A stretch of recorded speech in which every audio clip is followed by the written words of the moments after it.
Hey, what's up, y'all? Sorry for the cutoff, but the video just literally cut off on me at close to 15 minutes, so I'm gonna continue where I left off.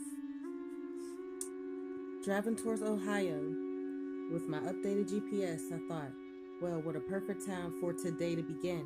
Ecstatic, 7:32, an alert that is already signaling me from this vast, intelligent life force the day that I am to travel to Ohio, to this ancient sacred site of the Serpent Mound, finally, to meet Grandmother Donna in person.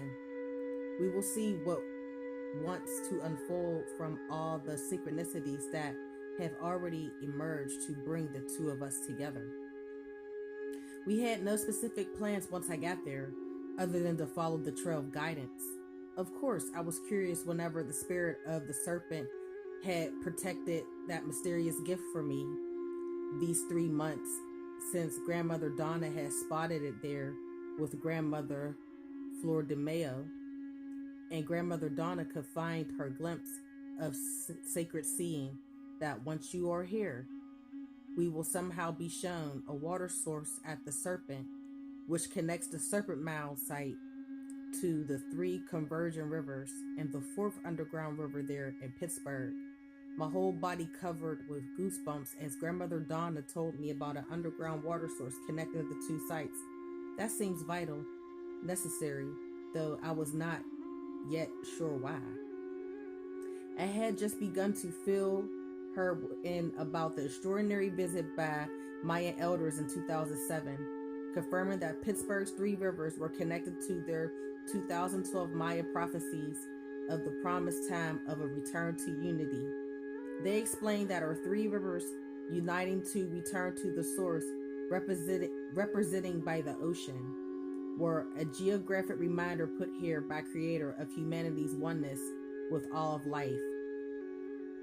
In addition, Pittsburgh's converging 3 rivers and the underground 4th river have been written about as a universal portal by local planetary stewards Nance Stewart and Frank Keller. Now, Nance and Frank, see what we talked about in part 1, the 2 twin flames that were they channeled through spirit, that they were brought together to activate the portal of the crown of Venus.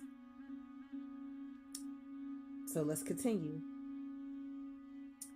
Who have become my collaboratory consultants?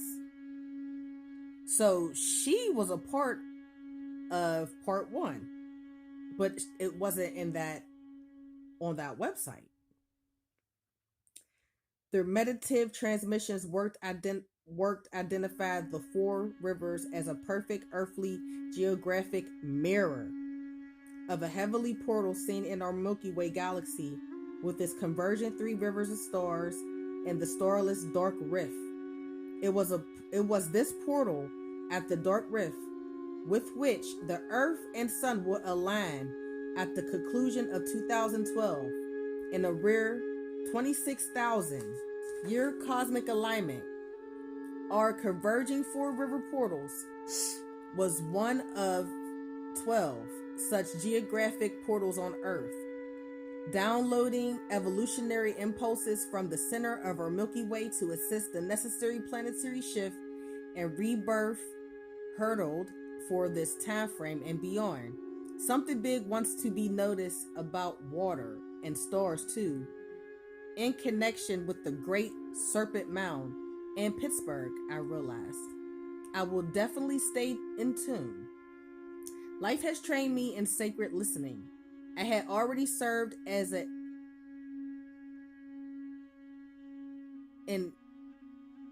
adversant catalyst for the Maya elders' visit and became a mouthpiece, a spokesperson for the sacred rivers and for these authentic Mayan messages of planetary transformation. My visit to the Serpent Mound was already being linked in with these previous divine assignments. This was beginning to feel epic. In my larger self, I felt expansive and joyful. From my smaller ego self, I squirmed. I still felt an undercurrent of concern. My ego self chimed in with this comments. I am still working as a licensed clinical social worker. I do mental health counseling. Even though I brand my work as holistic psychotherapy, could the authorities strip me of my license for this sort of woo-hoo involvement? I breathed deeply and commanded, surrender, surrender. I recommitted myself to my highest self and highest purpose. Grandmother Agnes, another one of the International Council of the 13 Indigenous Grandmothers, taught me that the longest, hardest journey for modern humans is the 18-inch journey from the head to the heart. Surrender, surrender. Breathe through my heart, I repeated relentlessly. I was discovering that the journey from head to the heart must be traveled many times before permanent residence in the heart was possible, at least for my ego. That's the end of chapter 1. After 5 hours of driving, I arrived at the farm where Grandmother Donna lived. Her cozy farm home was situated atop an ancient earthwork mound, one of the 100 of ancient Native American burial and ceremonial mounds punctuating the town of Circleville and surrounding areas. The Serpent Mound, as part of the ancient complex of mounds, was about an hour drive from her home. Even though these ancient artwork mounds have been taken from their indigenous inhabitants centuries ago by successive pirates of colonists, farmers, and developers, they still radiate an energetic presence of mystery.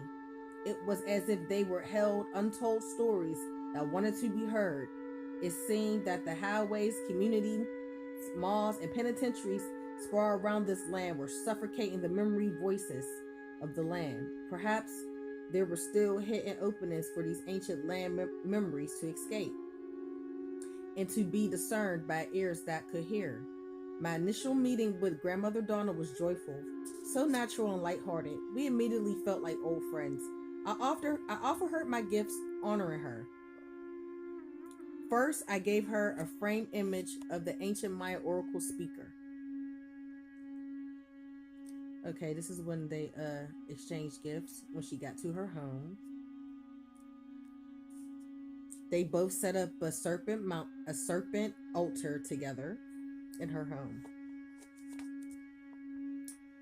And I'm going to save chapter 3 for another day, because this is when it gets interesting. I just wanted to finish where I left off because it cut off on me. So, if you like this video, like, subscribe to the channel if you like my content.